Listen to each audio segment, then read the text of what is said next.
soaking wet. It ain't even just raining hard, but it's drizzling constantly, you feel me? And really, man, about almost every day this week, this has been the conditions in the atmosphere that I've been working in, you know what I'm saying? And I'm saying this not to complain, because I often have to remind myself when there was a time when I was locked up, right?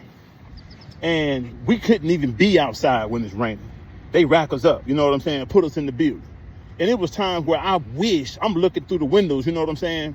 And I wish I could just go stand out in the rain by myself, just looking around, you know what I'm saying? So oftentimes when I find myself not really doing too much and I'm just observing just the world, you know what I'm saying? I'm riding through downtown, I'm passing the county jail, I'm passing prisons up, I'm riding in a prison bus passing me up, you know what I'm saying? Again, when I'm working in the rain, when I'm so-called stranded in the rain, let me tell you something. I'd rather go through all of that and do all of that out here versus in that day room, versus in that cell. You feel what I'm saying?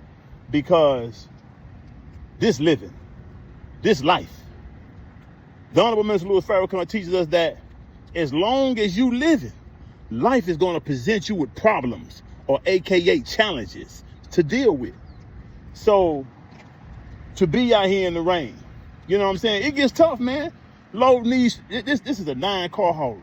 And I'm gonna tell you something. From the time that you park, you go locate the vehicles, you inventory the vehicle, and then you load the vehicle, and then you gotta make sure that your height is right. So therefore your vehicles need to be put in certain positions and places on the truck. You know what I'm saying? Because if you're too high, you're gonna mess around and hit a bridge when you go up on it, and you definitely don't want to do that. Cause that can cost you financially, you know what I'm saying? Or it can cost you your job. It just depends on how you work and how that's set up, you know what I'm saying?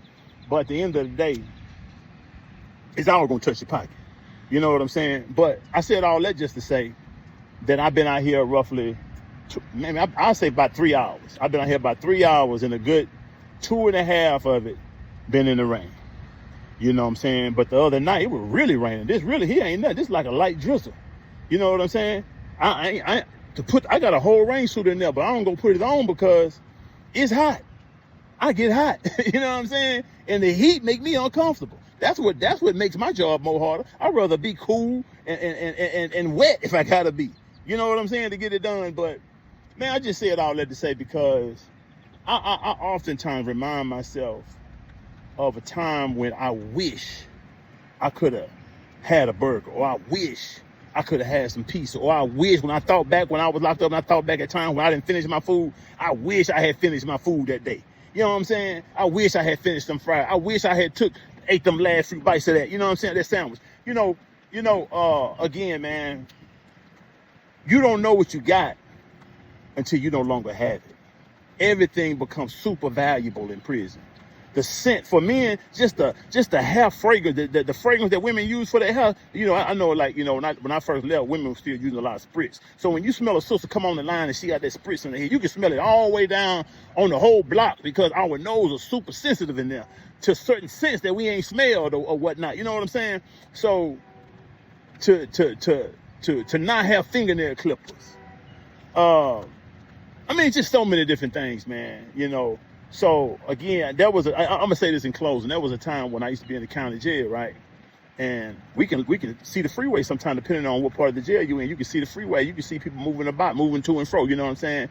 I remember it was time I would see the metro bus or something on the freeway, and I'd be like, man, I wish I was on that bus right now. Again, just something that simple, man. Just to be able to ride the bus through the city.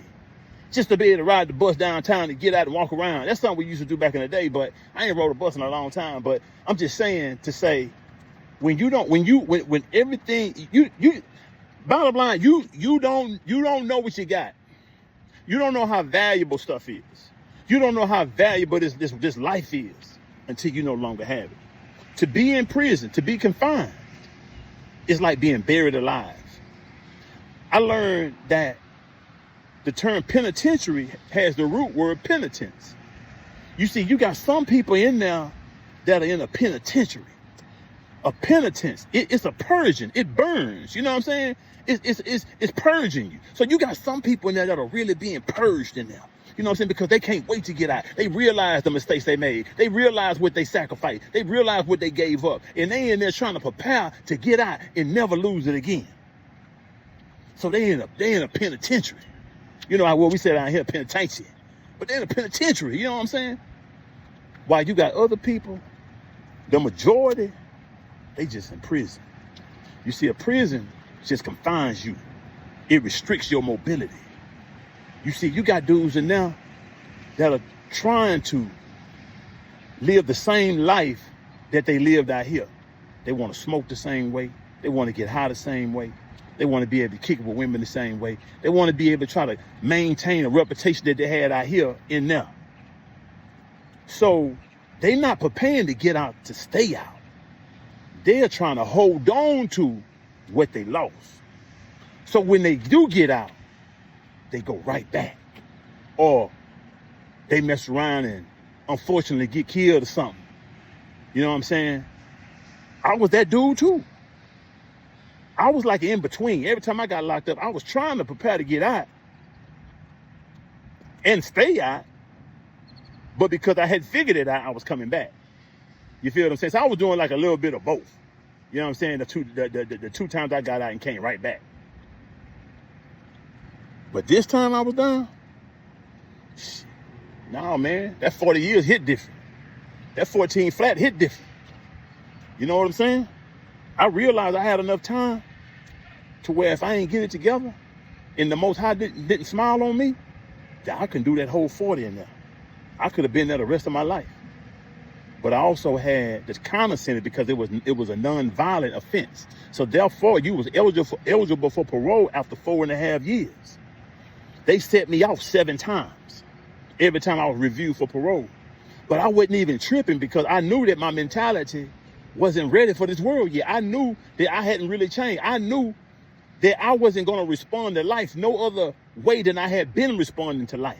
I knew that I was going to respond to disrespect the same way. I knew I was going to respond to being broke the same way. I knew I was going to respond to getting pissed off the same way. At any natural phase of life, I didn't know no other way to respond to it other than the ways I had been responding to it, which was why I would get out, stay out 8 months, and go right back to prison.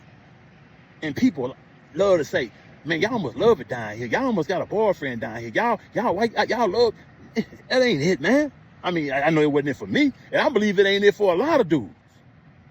A lot of people just don't know how to get out of that maze, man, that matrix of thinking that got them plugged into that way of life.